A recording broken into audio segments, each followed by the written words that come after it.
A very good evening and warm welcome to Dan Really Likes Wine, presented by Pick and Pay. And for those of you who are celebrating around the world, a very happy Easter. I trust it's been a good long weekend, full of reflection, full of rest, and full of some good wine, which, judging by what I've seen on social media over the course of the last couple of days, has certainly been the case. I've had a good wine weekend. We drank some lovely wine, some old vine Semillon from John Seckham at Thorn and Daughters, some fantastic 2013 Cabernet Sauvignon from Canon Cop, who rarely disappoint. Some nice Gerald Holden, his big G out of Holden Mance, some of the Ultima out of Cape of Good Hope. Just a lovely selection, and plenty of bubbles as well, as one must drink when one is celebrating, and all the more so when the year is 2021, which means we are half a century in to making Cup Classique in South Africa. And that is a point we'll pick up on a little later on in the show, because the second half of this evening will see a good friend of mine, a good friend of Dan Really Likes Wine, drop in. He is arguably South Africa's finest sommelier. He's won all manner of awards. Wikus Human joins me to sample a little Lude, sample some David and Nadia, but also talk about the first quarter of the year, what's been happening wine-wise in the restaurant industry, what are people drinking, what wine has caught his attention, and what should we be looking out for as we start moving towards the winter months. Plenty in particular of a nice warming red wine sitting at home beside roaring fires. And we have a great example of such wine to kick off with, because the first half of the show takes us for the very first time all the way to Spain, and a part of the world that it's definitely in my top 5 of places I need to get to that I haven't been to yet. I've spent quite a bit of time in Barcelona, I've spent time in Madrid, but I have not been to the part of the world that produces Rioja and some absolutely fabulous Spanish wine. And so that is where we kick off today, because our very first ever Spanish guest, and gee, we're starting on a high note, is a guy by the name of Luis Valentín. He is from Valenciso, which is a wine that is available here in South Africa. So we're not giving you something that's completely out of reach, and it gives us a wonderfully Spanish note on which to start off the show. And so a very warm welcome, Luis. Thank you for joining us on Dan Really Likes Wine. My pleasure. Thank you for inviting me for this beautiful event today. Thank you very much. Well, I'm greatly honored to have you as our very first Spanish guest, because not only do you make some terrific wine, and we're going to taste some in just a moment, but you also come with a great name, a great reputation. I've read a lot of the wonderful things people like Tim Atkin have said about your wine over the years. It's held in high regard. And I'd like to talk about the wine and about your history in just a moment. But to start with, there'll be a lot of people in South Africa whose experience with Rioja is probably seeing it in a duty-free store, and that's about it. They don't know too much beyond that. So for the person who's watching, especially here in South Africa, who's got absolutely no idea, give us the basis. Is Rioja a type of grape? Is it a region? Is it a type of wine? Explain to us what Rioja actually means in a wine sense. Well, Rioja is the most prestigious area. It's an area of a region in the north of Spain. For giving you an idea, Spain is south of France. We are driving 1 hour and a half from France, 1 hour from the Atlantic. So we are in the north of Spain. It's a valley crossed by the River Ebro. The River Ebro is the longest river of the south of Europe, which is 927 kilometers, crossing the whole Spain from the Atlantic to the Mediterranean.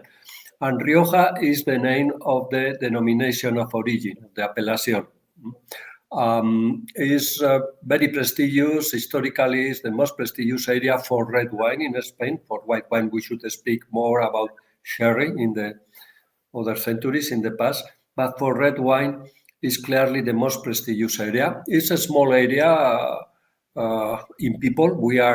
Population of Rioja is 330,000 people only, but we have 65,000 hectares of vineyard. It's an area of 128 kilometers going from the northwest to the southeast, following the River Ebro, and with wide is like 40 kilometers. So it's a small area, with a lot of vines, 65,000 hectares, and the main characteristic of Rioja, the grape Tempranillo. We will speak about it. Tempranillo accounts for 80% of the total Rioja vineyard, considering even the white grapes.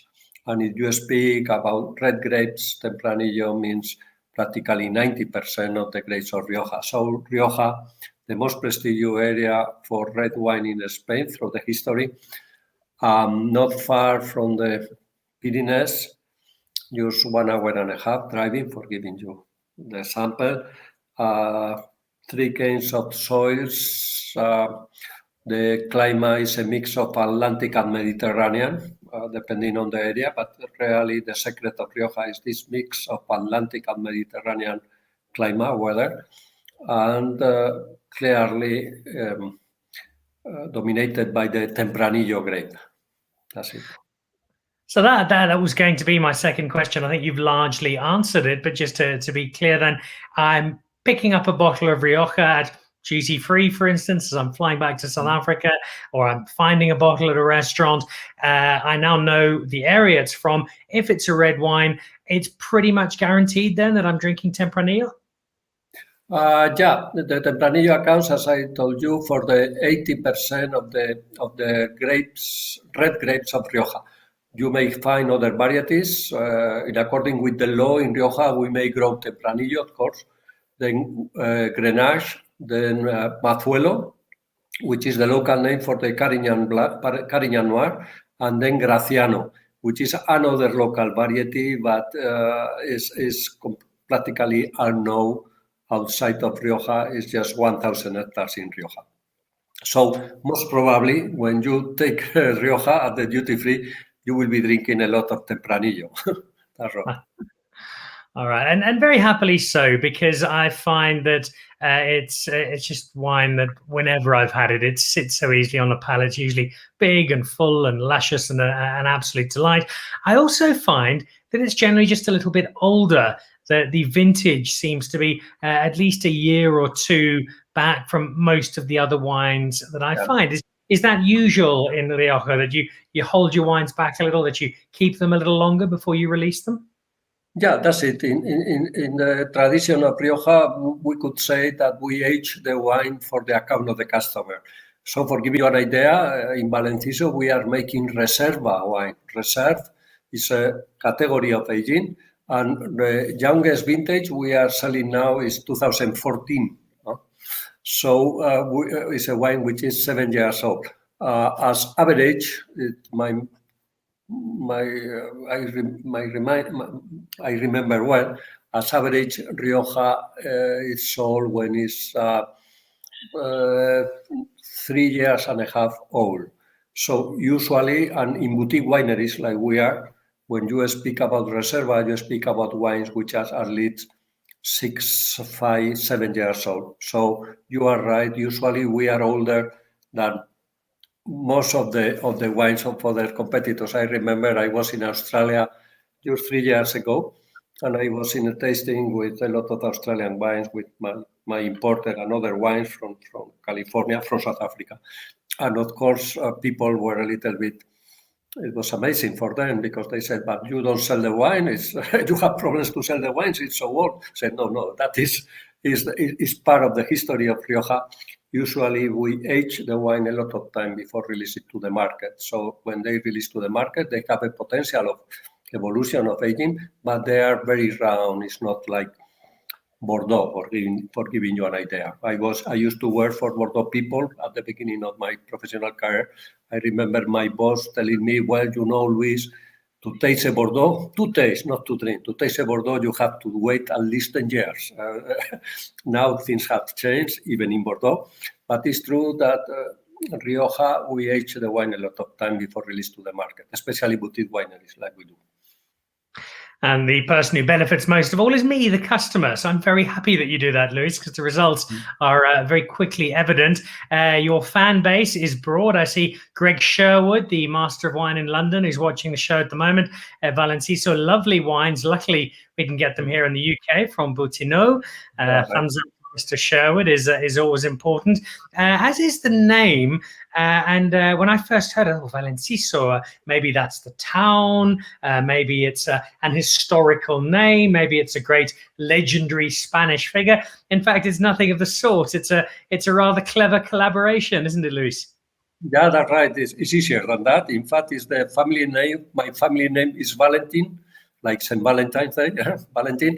And the family name of my partner, she is Carmen Enciso. So two family names, Valentín plus Enciso. We had put Valenciso. It has been easy. We have been working together now 37 years. We are local people. We used to work for a big company and a French company for 15 years before founding Valenciso in 1998. So we have Valenciso is 22 years old right now, but it's the name of both of us. Yeah. All right, so that gives us the wine that we are going to be sampling today. I'm going to taste it in just a second. Before we do that, though, give us a little bit of sense of the history of Valenciso. I know you've been going now for 22 years, but how it's developed and how you've created this brand and created this wine that's been so successful. Yeah, we are working hard, and we have been very lucky. When people tell me, well, you have to work hard, I know we do it, but also you need some to be lucky. And thanks God we are lucky also. To make sure in our history, we began, the two of us, Carmen of us, with 100 barrels. We purchased all the grapes, and we didn't have facilities. We were rented in 1998. And today we are 10 people in the fixed payroll, more the people we have to hire for the seasonal works for the vineyard. We are growing 29 hectares right now. We have a beautiful winery. And we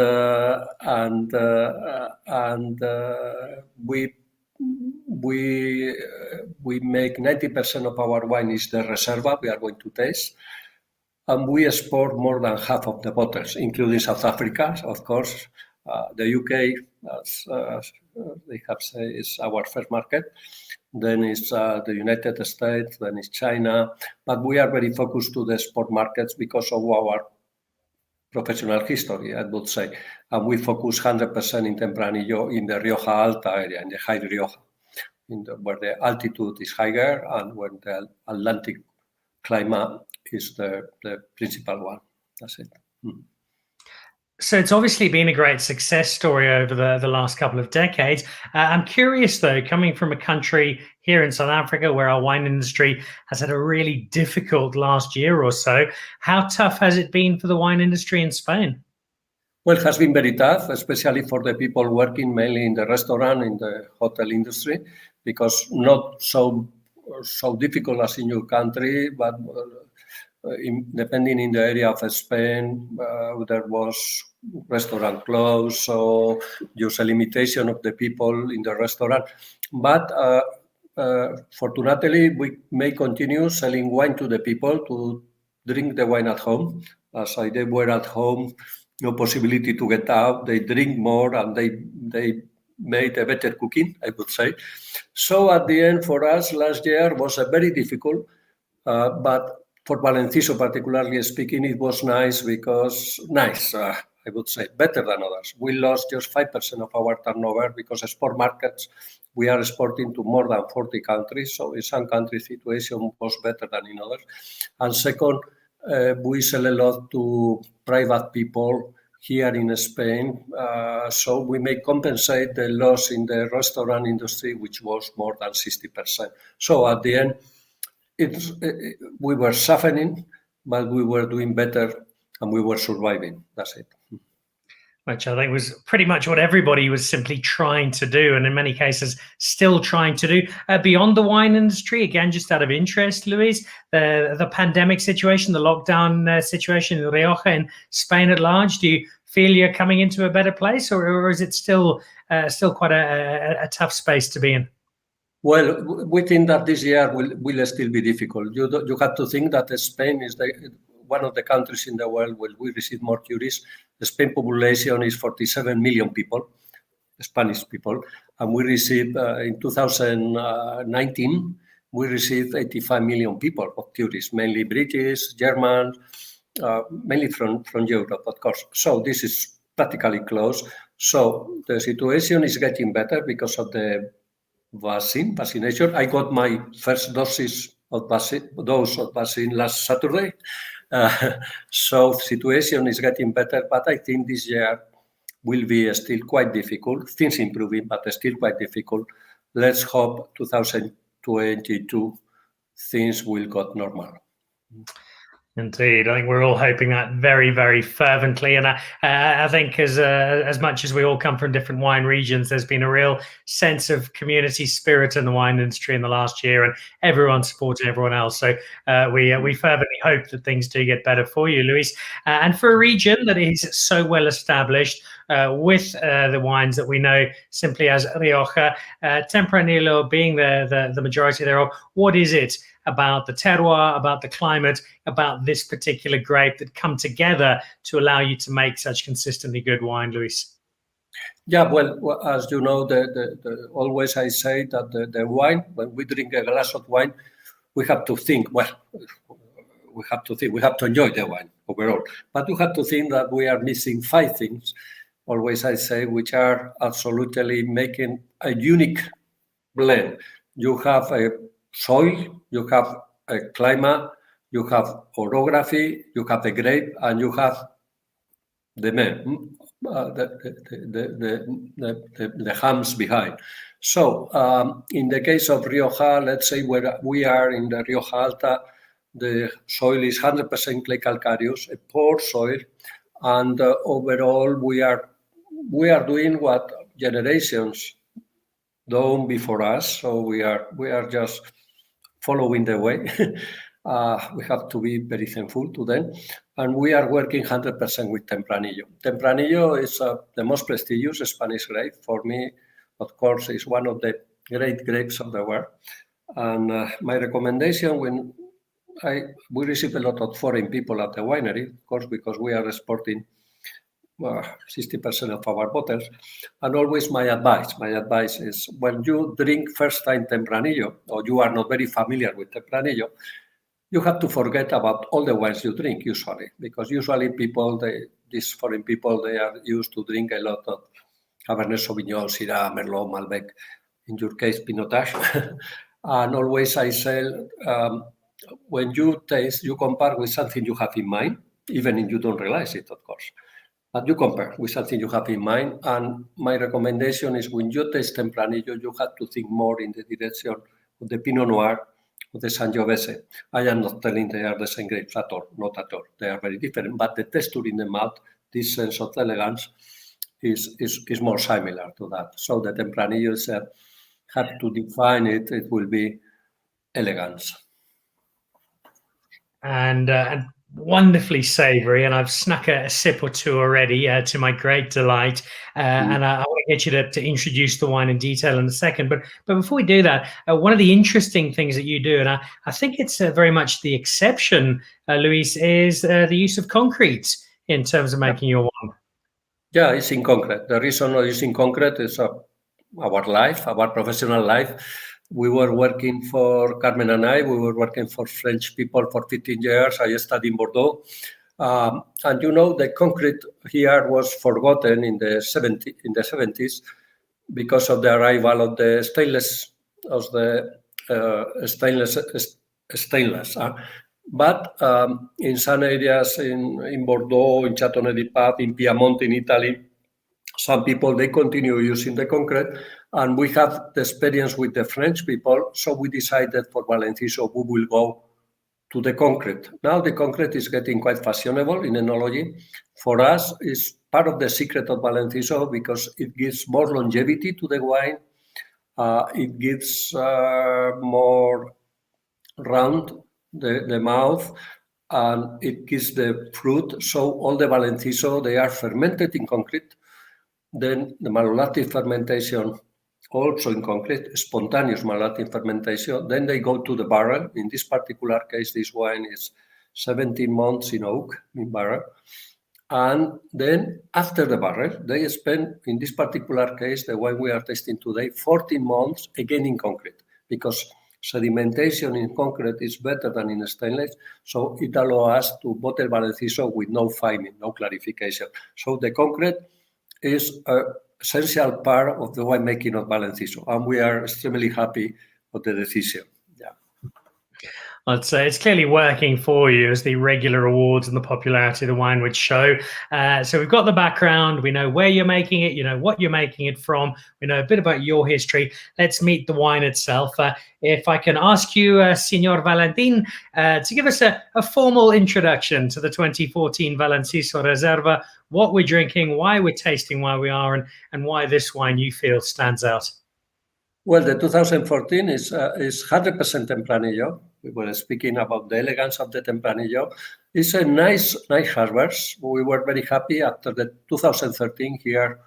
The previous harvest was a real disaster, so we didn't bottle the Valenciso. We got plenty of rains. We got a lot of botrytis, so we decided at the end there would not be Valenciso 2013, but 2014 is a great vintage, especially taking in account it was quite dry.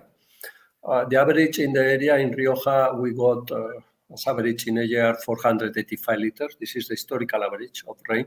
This 2014 just 300 liters, but as the 2013 was very rainy, the underground water was still there, so the vine was doing good grapes, and this wine has been in concrete until May, since October to May. Then 17 months in oak, French oak. We are speaking about French oak mainly, with light medium tones. So we try to get the spicy side of the French oak, and then again in the concrete. And it's you have to think when you are drinking, tasting a wine which is 7 years old. It's still very alive. That is one of the things coming from the concrete, keeping the wine quite alive. The acidity is a little bit higher than usual in Rioja. This is our French side. Usually, typical Rioja has a little bit more of sweetness character. This is not particularly sweet at all. It's a dry wine, of course. And this is the 2014, a wine which is still doing very well, and it has years to go. It's one of the things we try to get with Valenciso. Mm-hmm. And that preempts another question I wanted to ask regarding age. We've already spoken about you releasing the wine later. The concrete helps with that freshness. What's the optimal drinking on this? If we've got a bottle of 2014, how much longer till you feel it's going to hit its absolute peak, Luis? Honestly speaking, Rioja, Tempranillo has a capacity to age. Unfortunately, in some countries, for the Tempranillo, it was a bad introduction. Some people thought it was not able to age, but I may promise you, when I was, before founding Valenciso, I was managing director for a winery founded in the 19th century. And I have the opportunity to drink a lot of wines from the end of the 19th century or the 20s or the 30s in the 20th century. And it was still doing very well because the Tempranillo, it has nice acidity. In the particular case of Valenciso, to put you everything at home and drinking now 2004, 2005, 2006, they are showing very, very well. They are getting more complex, creamy, but it depends also on the style of wine you prefer to drink. This 2014 is very alive. It has already, the tannins are still present, but very, very nice tannins. So you may enjoy it now, but sure, it will last in good storage condition, of course, at least 15 years. One final question for you, Luis, before we let you go and enjoy the rest of your Easter Monday.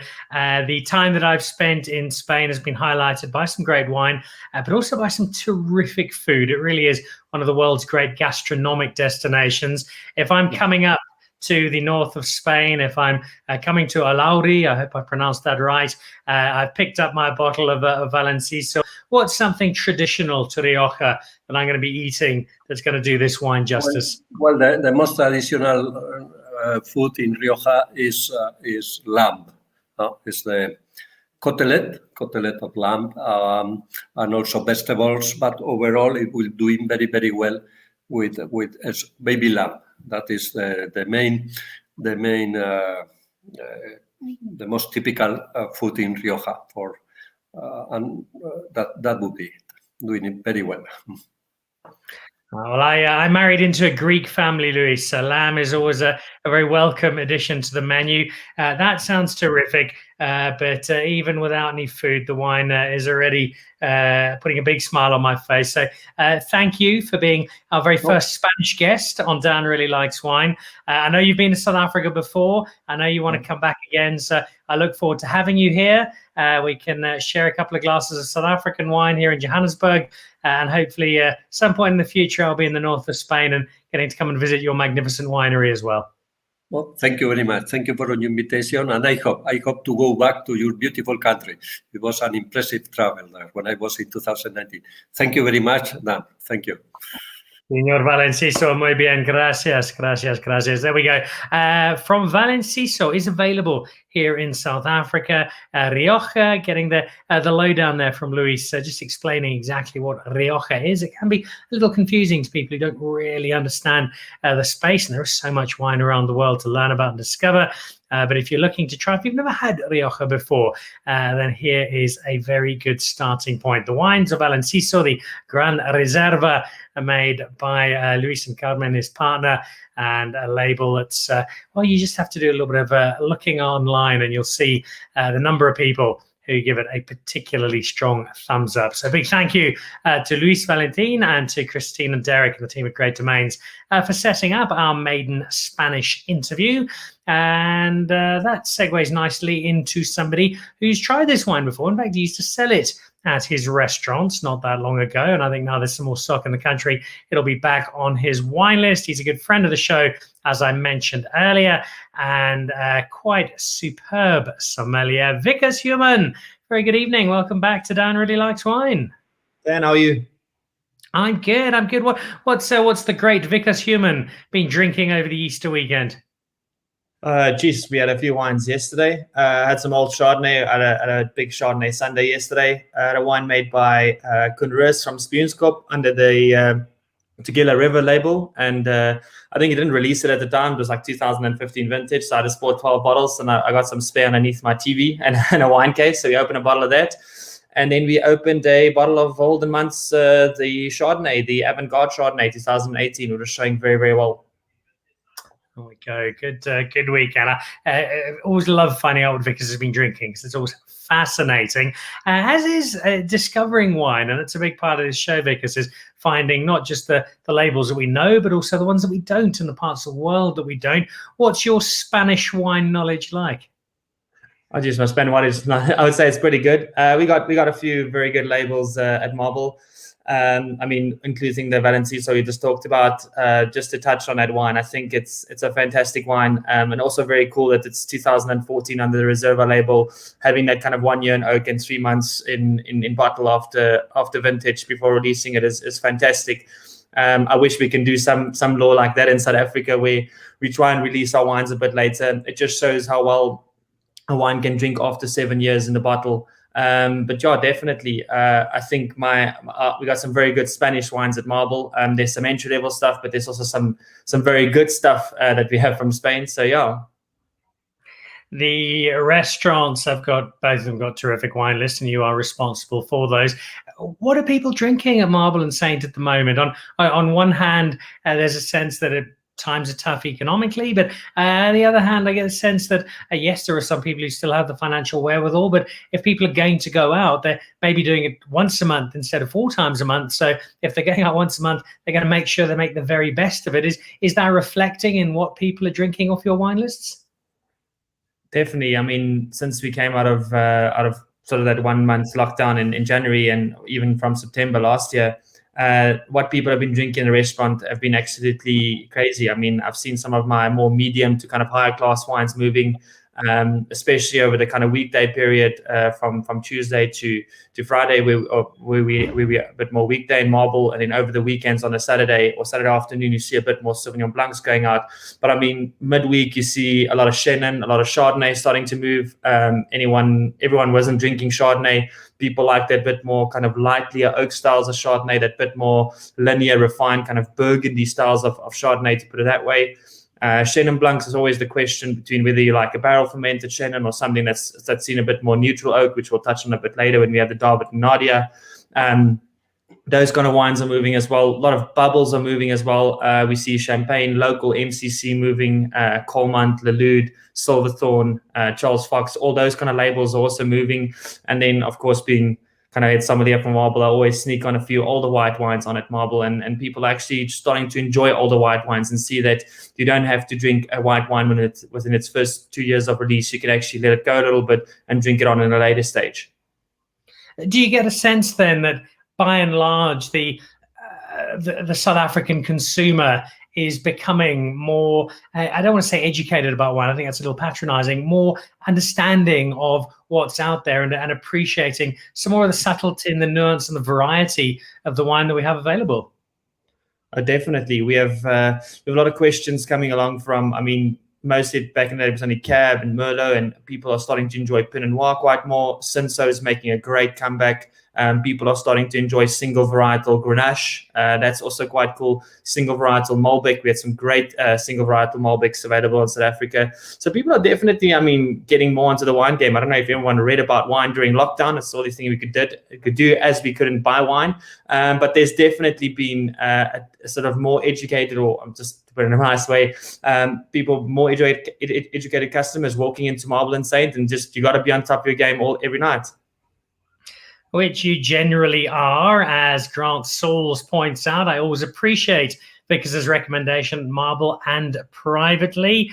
Thanks, Grant. And the Capital Wine team, Capital Wine Co., enjoying the talk. Well, thank you for being part of it and for supporting the show. Before we dive into the two wines that we are going to try, Vickers, we're a quarter of our way into 2021. Extraordinarily, I'm not sure where this first quarter has gone. Give me a couple of the wines that have caught your eye, taken you by surprise, been a pleasant discovery for the year so far?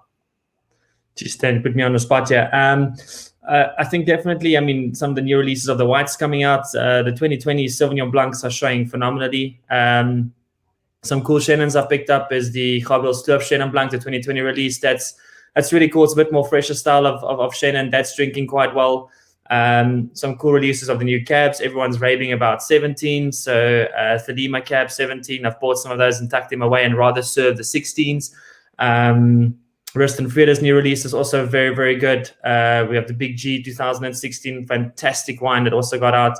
The Turin 2018 actually tasted the other day. Now 18 for me is a very accessible vintage in a sense. It's unlike 17, which you have to tuck away a bit. So the 18 is kind of a wine once in a decanter for 45 minutes or half an hour. The wine's very, very accessible. Yeah, so I've sort of reserved everything and waiting for everyone to see what the new releases are doing. But those are some of the wines that's definitely caught my eye in the meantime. All right, well, let's try a couple that have certainly caught my eye, and I suspect that you will approve of as well, because they sit on your wine list. And the first of those is Bubbles.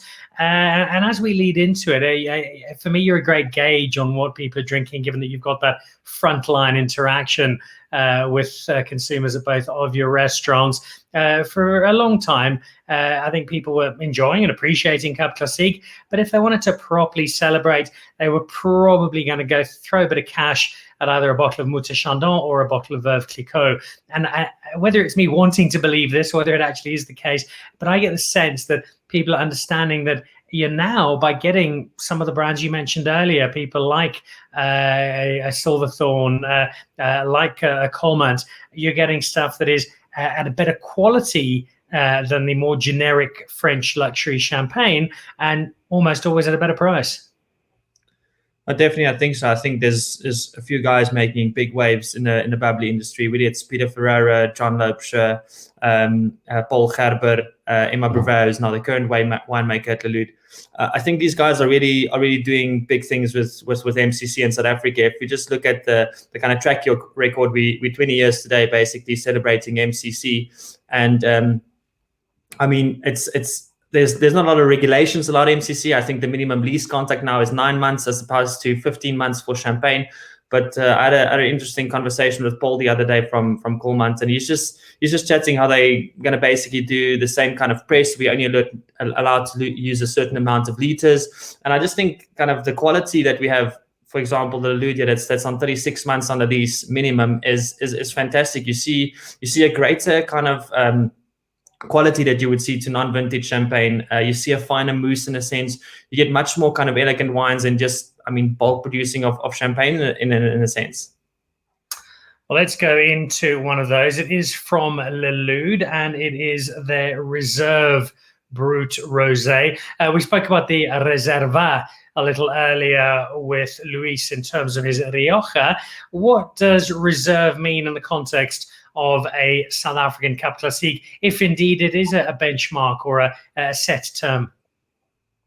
Geez, if I'm not mistaken, I haven't read anything about Reserve in South Africa about MCC. I presume it's just basically a statement that's being made. I mean, in many other countries, there is stated Reserve or Reserva or something like that on the bottle, and it absolutely has no meaning. But I mean, Reserve Brut is basically just, I mean, probably reserved for good days in a sense.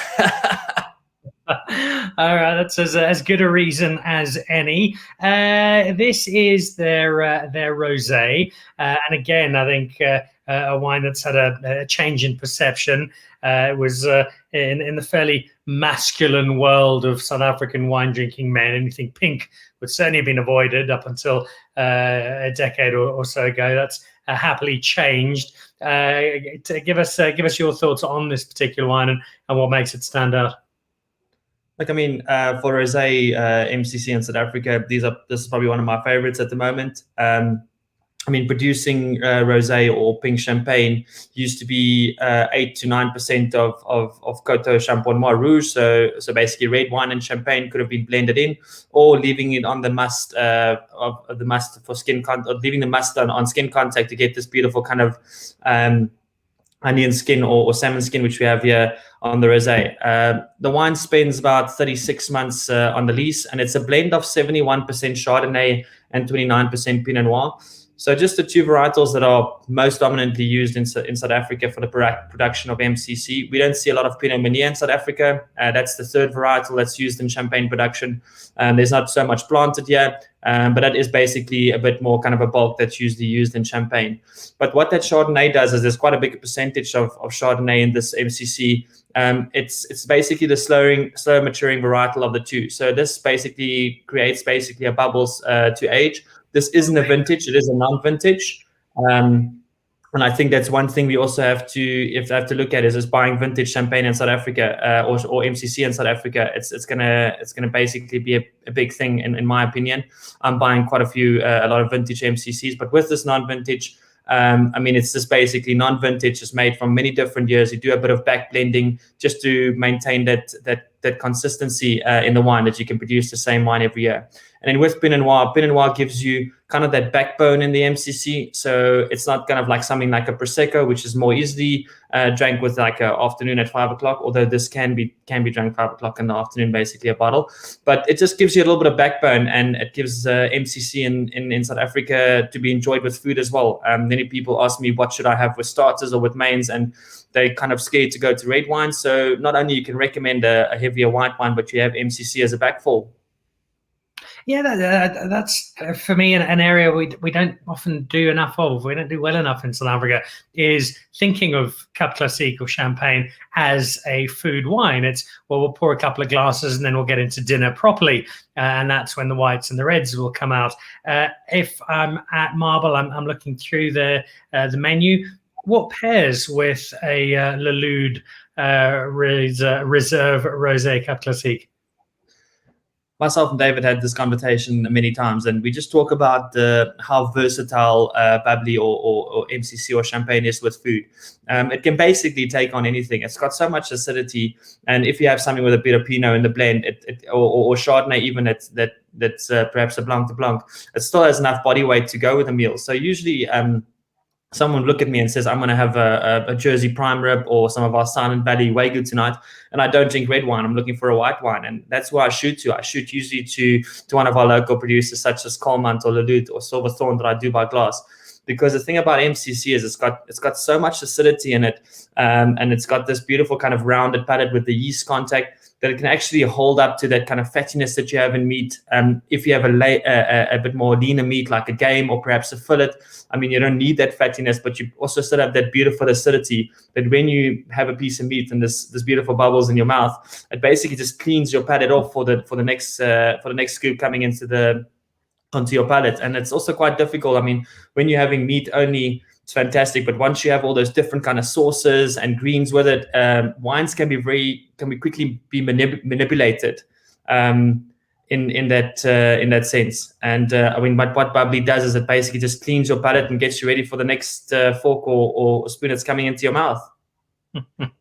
Last one for you on bubbles before we move on to the second wine I want to try with you tonight. 50 years this year in which South Africa is paying tribute to Meneer Malan making our first Méthode Champenoise at Simonset. Well, what does that mean for you as somebody in the wine industry? Is it simply, oh, it's a nice date and we'll raise a glass and that's it? Or does it have something more meaningful, more impactful on our industry?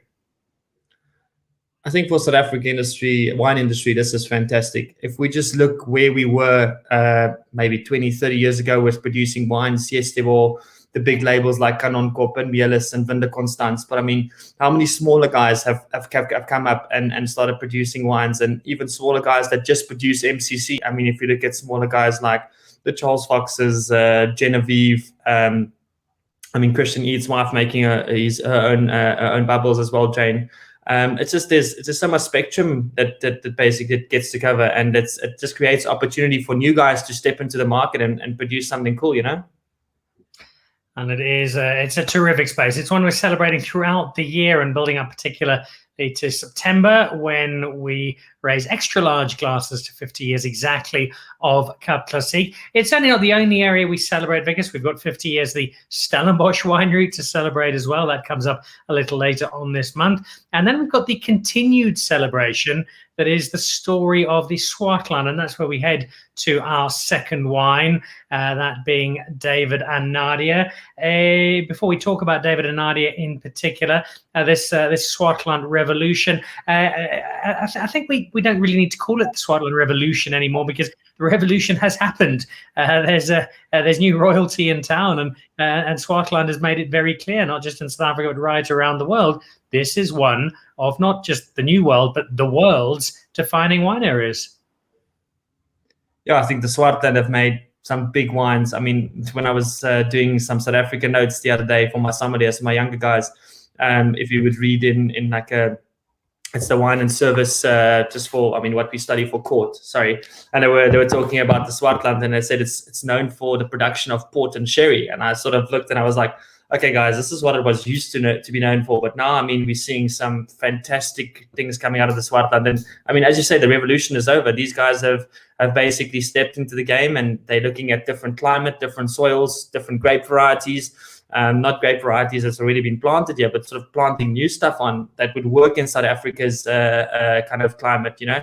And these guys are just basically the rock star at the moment of the games. And the name Sadi fits very much in that list. Not Ibn Sadi in this case, though, but David and Nadia, who are no relation, although David Sadi is related to the Sadi who played rugby for Western Province. So there's a celebrity link there. I think David and Nadia are celebrities in their own right. And it's quite an interesting quirk of that Swartland. We look at the Mullinews as an example, and there are at least 3 or 4 others where you've got a husband and wife or a partnership of that sort who've come together and actually making wine together. Yeah, no, it's fantastic. I mean, I don't know if Adi has a wife, but I think he basically is a rock star on his own, making wine in there. But I mean, you got the younger guys such as Jasper from JC Wickens, who's making some exceptional stuff as well. And you have Smiley there as well, which is doing some great stuff. Yeah, so I mean, there's the bigger names of Eben and David are there, and then Adi, but you also have some of the younger guys stepping into line and making some really, really cool stuff.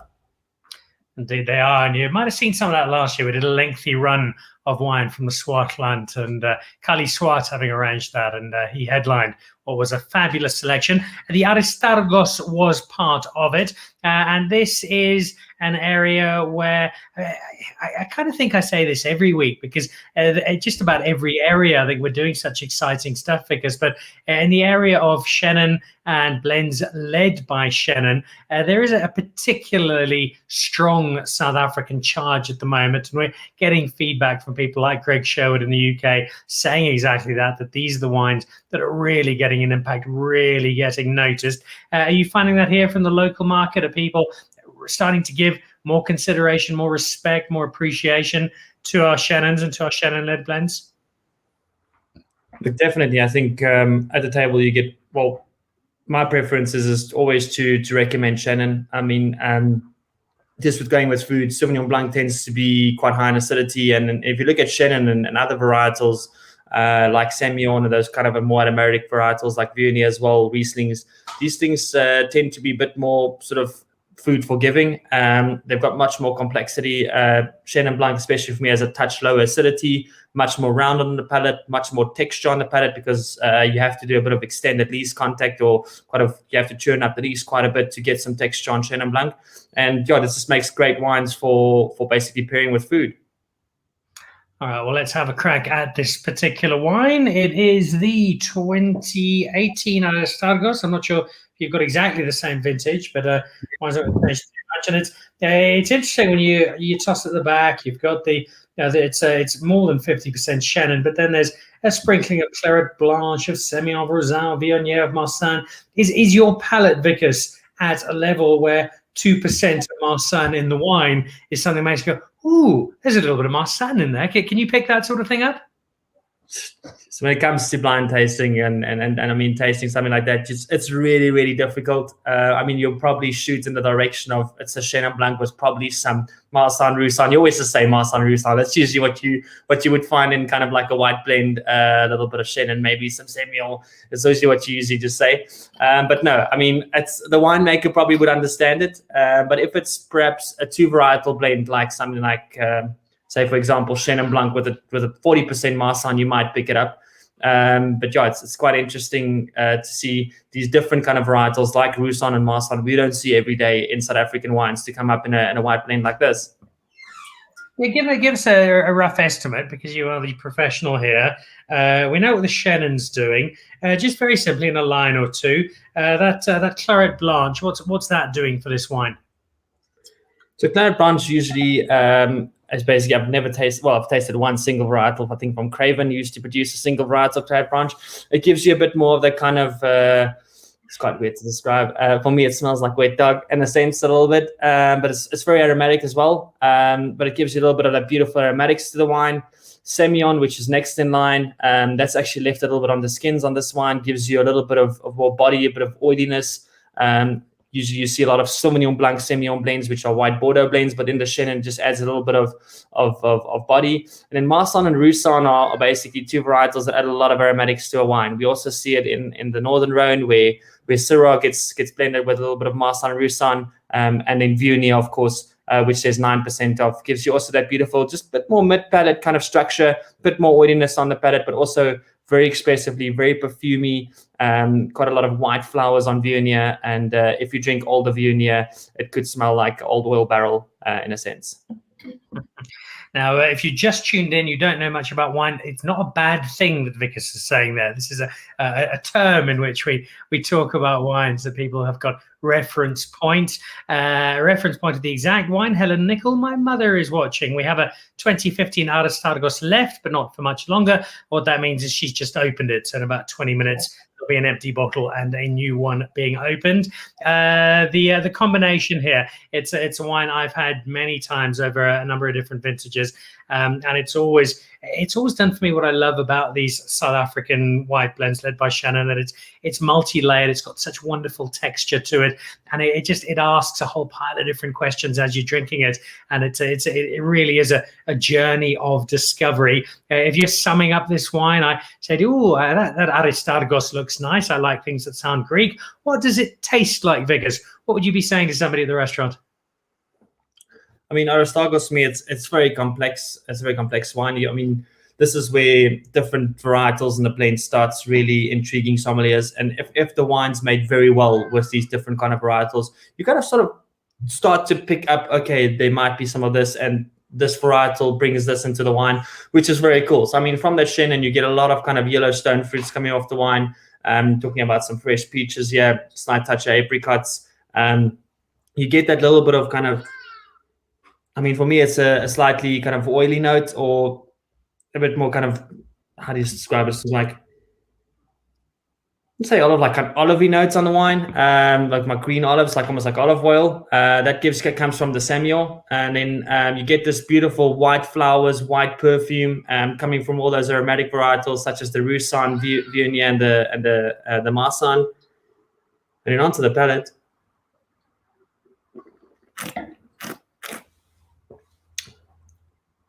It's just layered with fruits. I mean, you get these beautiful kind of yellow fruits coming through. There's sort of a touch of freshness, sort of a touch of you pick up like what's it for, gooseberries. This is sort of like undertone of gooseberries on the wine, and you just start getting these complex sort of layers of slight bit of oiliness coming through, white floral notes coming through, a little bit of spice coming through. I mean, it has been fermented in neutral oak for 11 months, but there's a slight bit of sort of spice coming through it, you can say, but just so complex when it's laid with all these different kind of varietals. And the result is quite fabulous. And I think importantly, and I've got this just tried, I did pop mine in the fridge for about 20 minutes or so, but then took it out. It's just sitting at a lovely temperature, because it's the kind of wine where that South African temptation to freeze any white wine to death and make sure that it would feel comfortable sitting in the North Pole is set aside instead. Yes, you don't want it warm, but you want it cool, not cold, because the moment you're closing it up with a wine like this, you're just going to lose so much of it. I mean, at 10, 13 degrees, where I think we're both sitting at the moment, maybe slightly even warmer, this wine just started to serve so much. So when we started just before Luis came out from Valenciso, I opened the wine and it came straight out of the fridge. And I mean, your interview with Valenciso was about 25 minutes, and the wine just opened up beautifully. I mean, once it warms up a little bit in the glass, I mean, I'd probably even recommend this. It's quite weird, but recommend to decant this as a white wine. This wine just starts showing so much more with a bit of air in the glass. So when it sits in a decanter, it's kind of warm up a little bit. That's also an easier way of, when your wine comes out ice cold out of the fridge and it might be too cold for someone, you can always just pop it in a decanter. That usually warms up your wine easily by 2-3 degrees quite quickly. And I mean, with these kind of aromatic varietals, with like the Viognier, the Marsanne, the Roussan, you want a bit of heat to come into the glass just to express those varietals. Same with Chenin Blanc. I mean, I would describe this as a slightly medium to medium plus bodied white wine. So this you would serve at a bit more of a warmer temperature of 10 to 13 degrees, unlike Sauvignon Blanc at between 7 and 8 degrees. Yeah. The wine in itself, fabulous. When paired, I think you're going to get even more out of it. I'm thinking Marble probably does the best octopus dish in the country. A little bit of chorizo thrown in for some salt and that savory oiliness, and that little bit of oil from the chorizo playing off that little bit of oil that you get in here, coupled with the different layers of the wine. I think that could make for a rather nice duet. Yeah, definitely. I think, I mean, Marble does one of the best octopuses in town, but yeah, seafood platter for 1, seafood platter for 2, which we do at Marble, would be great as well. You've got some octopus on there, some crayfish. I mean, the chicken we do at the moment with a beautiful kind of leafy salad, bit of corn chipotle on there. That corn would just add to the creaminess of the wine. Yeah, if I start talking on our menu, I'm probably going to get too hungry, but yeah, there's so many dishes at Marble that would work so well with this wine. All right, before we let you go, last one for you, Wikus. We've got 3 quarters of the year to go, 1 quarter gone. You've got a sense of where 2021 is and then kind of where it might be heading. What's going to lead the South African wine story, do you feel, moving on this year? Maybe from some of the conversations you've had with winemakers about this harvest, but also your sense of what people are drinking, what they're enjoying, and what they're leaning towards.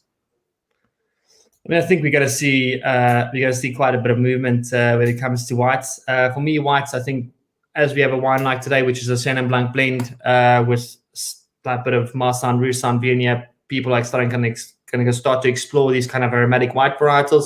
So you might see a bit of change to kind of people trying out Viogniers, people trying out Rieslings. There's some great Rieslings coming up in South Africa. I mean, Catherine Marshall is a beautiful Riesling. Spoonkop is a beautiful Riesling. Mainet. So I think these aromatic varietals are going to do quite well. And then on the red side, I think that once we get into the deep kind of winter months, we'll definitely some of the heavier reds would start to show.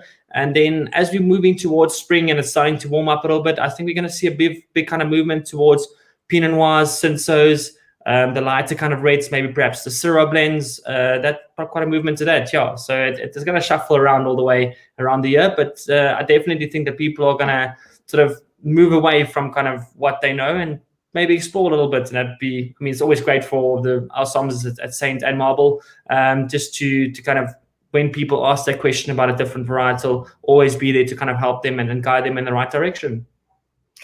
And that forms part of what, for me, is the key joy of drinking wine: discovering, exploring, finding something new and different.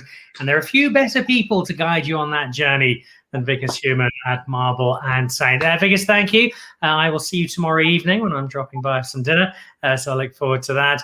As always, great to have you on the show. Thank you for sharing your knowledge so freely and with such enthusiasm. And keep making sure South Africans drink wonderful wine. Awesome. Thank you very much, Dan. Thanks for having me. Appreciate it. There we go. Wikus Human, a multiple sommelier of the year and loads of other awards. I lose track of it. The CV is about 35 pages long. Always a delight to have him on the show, running the wine down at Marble and at Saint, and giving us a taste of some Cab Classique, taste of some Chenin-led blend from David and Nadia, and also giving us some thoughts on what he's been drinking of late and what people are drinking in his restaurant. So big thank you to Wikus. Big thank you to Luis Valentín from Valenciso for giving us an introduction to Rioja for the first time on Dan Really Likes Wine, presented by Pick n Pay, who, of course, have the wine club that you should be part of if you are not already. Why not? Simply send your Smart Shopper card number by text message to 36775. It is absolutely free to join. Doesn't cost you a cent. And what do you get for that? Well, 3 times the Smart Shopper points on all the wine that you buy. You'll also get 20% off 10 wines each and every month. You'll get a special deal on a Magnum, also on a case, and there's some cool invitations to events and some great competitions as well. So lots to look out for as a member of that club, and as I say, absolutely free of charge. Right, how does the rest of the week look? On what do we do? Yes, on Thursday, Skalk Bezuidenhout. What's a comedian doing on the show? Well, Skalky Bez has brought out his Pinotage, the feeling good, feeling positive. If you watched him on social media during lockdown, you'll know his refrain, his war cry of optimism. Well, together with the guys at Declare Vein, he's brought out his Pinotage. So we'll talk to Skalk and to Weinert Grobler, who's made the wine. And then Weinert will stay with us as we're joined by Camberley and Mont Rochelle and a guy called Andy in North Carolina, and discover how South African wine is finding a new home in the United States. We've also got on the horizon some more Cab Classique coming, some Stellenbosch celebrations to have, as well as some great episodes coming out. And if you missed the last 2 weeks, please go back, watch them. The 2 interviews with Michael Friedjon. They're fascinating and well worth your time. Big thank you to everybody who joined us this evening. Much appreciated, and especially to Luis Valentín, coming to us all the way on his public holiday from Spain with that introduction to Rioja and his Valenciso wines. A big thank you again to Great Domains. Enjoy the rest of your evening, what is left, not much of it,